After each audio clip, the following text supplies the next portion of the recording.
Hello, I'm Niboshi. I work full-time at Kyoto Sangyo University. And also, I work for an international elementary school for their English language program on Saturdays in Kobe. Today, I'd like to share an effective writing activity from my Saturday classes. First of all, I'd like to talk about the setting. All observations were carried out in a class of 7 and 8-year-olds in an English Saturday school program for elementary school students. Most of these students study in Japanese elementary schools Monday to Friday and only attend English school from 9 a.m. to 3 p.m. once a week for 34 weeks a year. The students take all classes on Saturday in an English language immersion environment. Students have 3 literacy classes involving reading, writing, speaking, and listening, and 1 class of project work and crafts.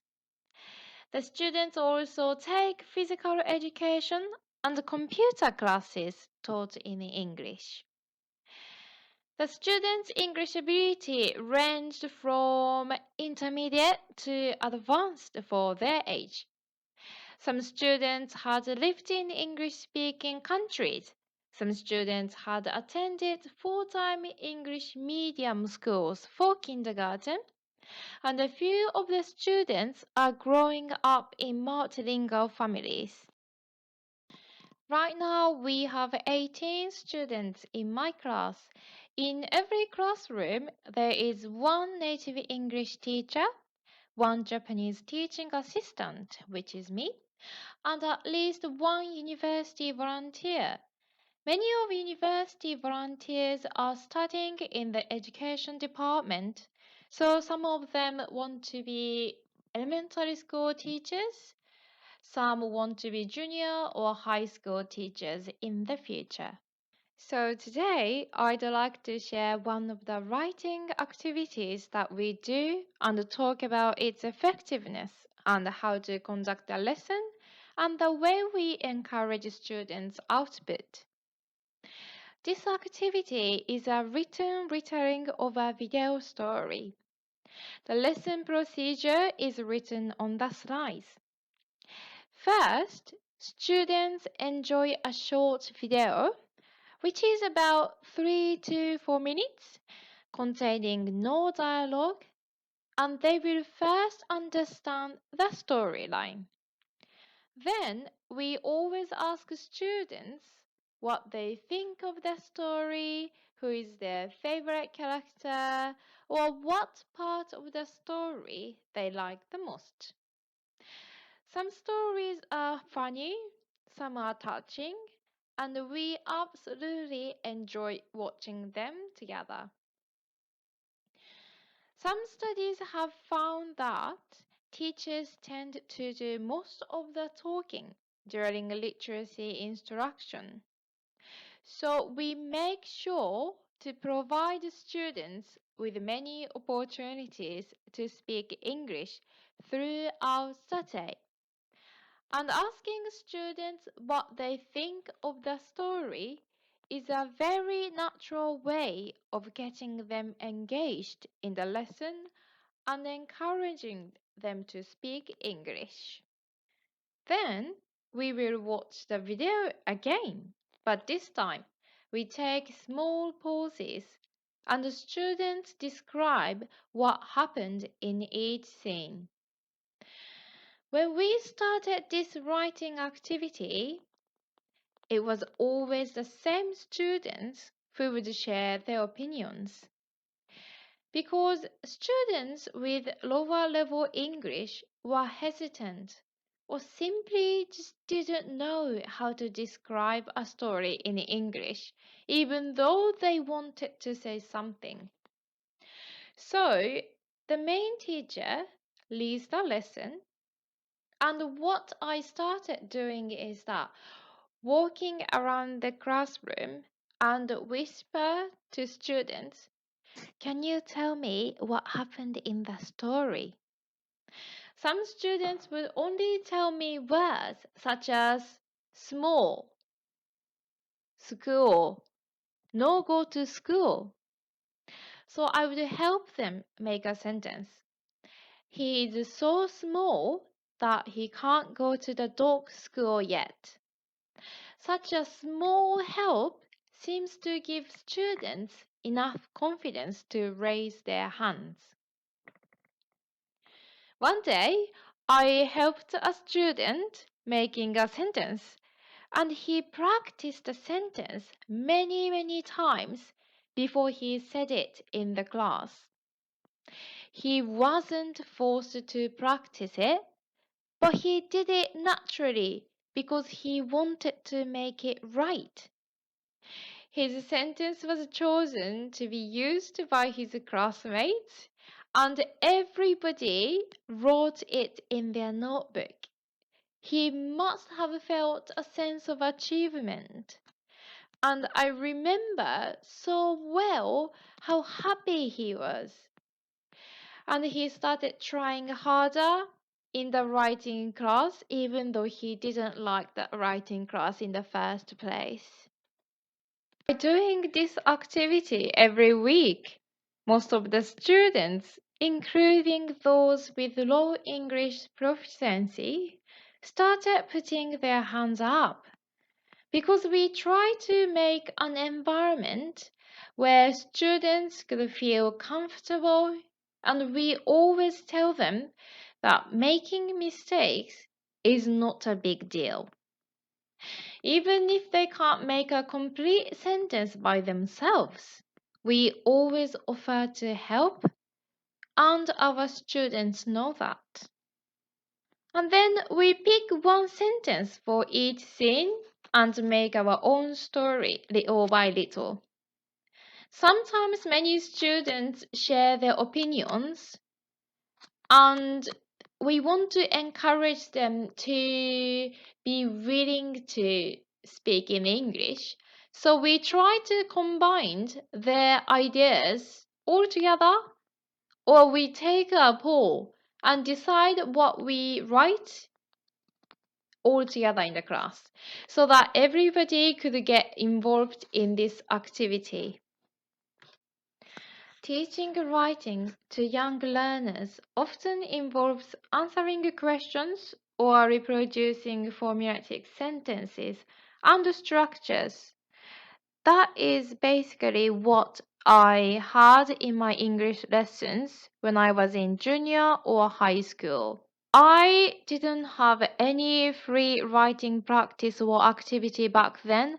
I remember that I struggled so much when I first wrote an English essay in university.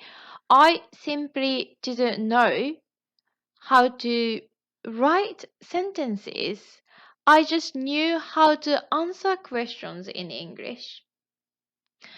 While this practice encourages accuracy, it limits chances for creativity and may not be motivating for students.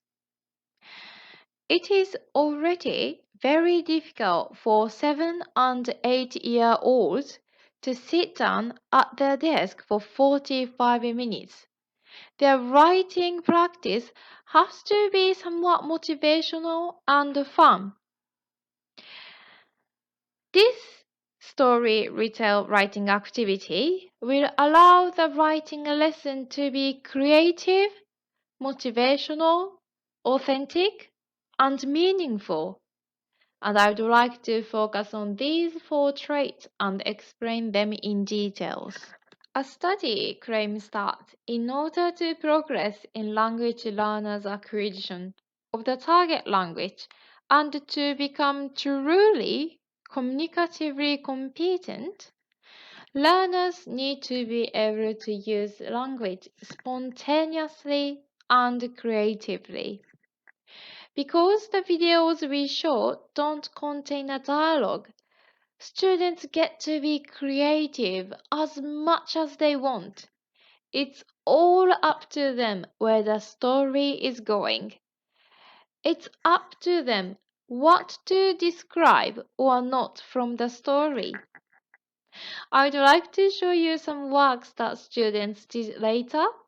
It's all very creative, funny, and contains useful everyday vocabulary and phrases. This activity allows students to experiment the target language. We always remember when students try, we always remember to respect students. And students learn how to express themselves in English throughout the program. We always tell students that it is okay to make mistakes because even we teachers sometimes forget words or how to spell words just like students do. It is said that freedom of language use leads to errors. It's important for teachers to see errors as evidence of learners' progress. So instead of overcorrecting their mistakes, which can be very demotivating, we try to focus on offering useful improvement. We think that feedback is very important and we do it very carefully.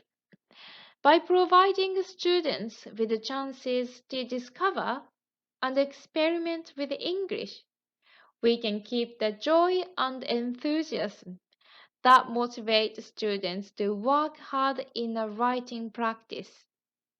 We know that writing can be sometimes tricky, and the students didn't like it when we started this activity, but now they share their opinions, they laugh together, and they write together, and we are studying in such a great atmosphere. So the stories that we use for this activity are related to everyday life, people and living things, feelings, and events that could happen in a lifetime. So it is very authentic. At the same time, when we're deciding what to write, whose idea to use, they need to communicate with each other so that they naturally have a meaningful discussion.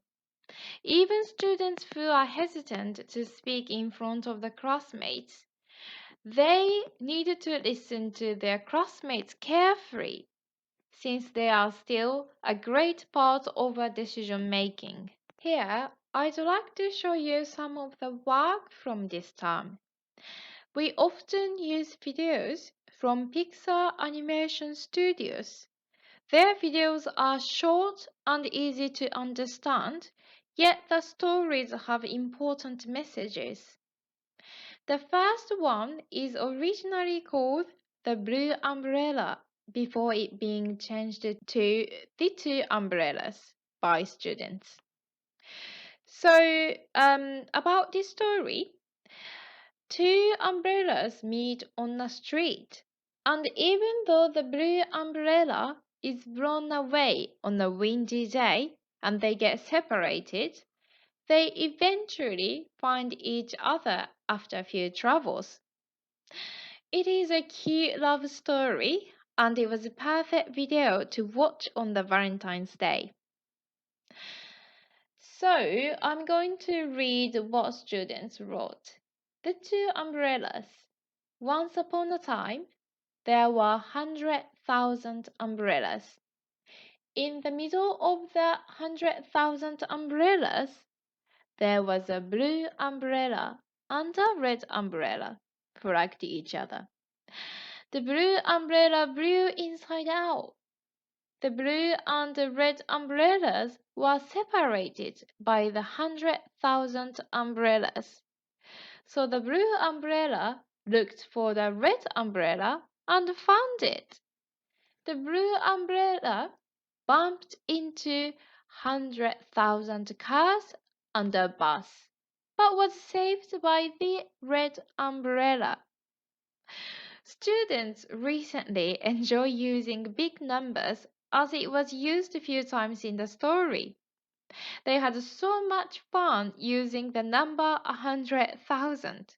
Still, they also used useful expressions such as inside out, look for, or bump into. Students learned these commonly used phrases by using them. If the word inside out is taught without a visual aid, some students might struggle with the idea. But learning new words with videos and pictures really help their understanding. As you can see, we talked about emotions in this lesson as well.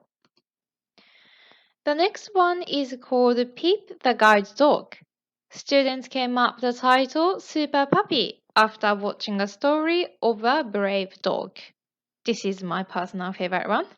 Um, in this lesson, students learned vocabulary related to a guide dog, as well as they learned what dogs go through in order to become a guide dog. Let me read their story. Super Puppy. The puppy wanted to go to the guide dog school, but he was too short. Here, we made two sentences for one scene because students liked them both, so they were able to pick one of them. The puppy made many mistakes, or the puppy tried 100,000 times but always failed. The teacher fell and hit the desk, so the puppy failed the test.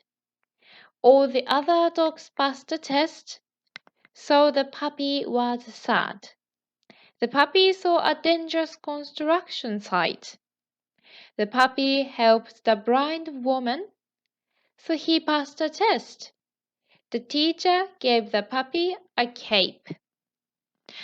This story retell activity may be adapted to any age group or level of English proficiency. I actually showed the same video in my first year university student classes and asked them to write a story.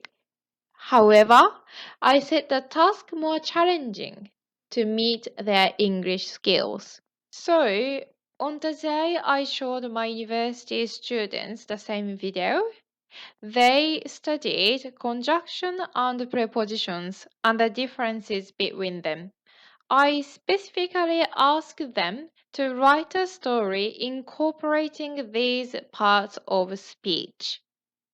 Even if they think they understand how those words work, they could get confused when they actually try to use them. By using and paying attention to the grammatical rules carefully, I believe that they will finally and truly understand the rules and how to use them.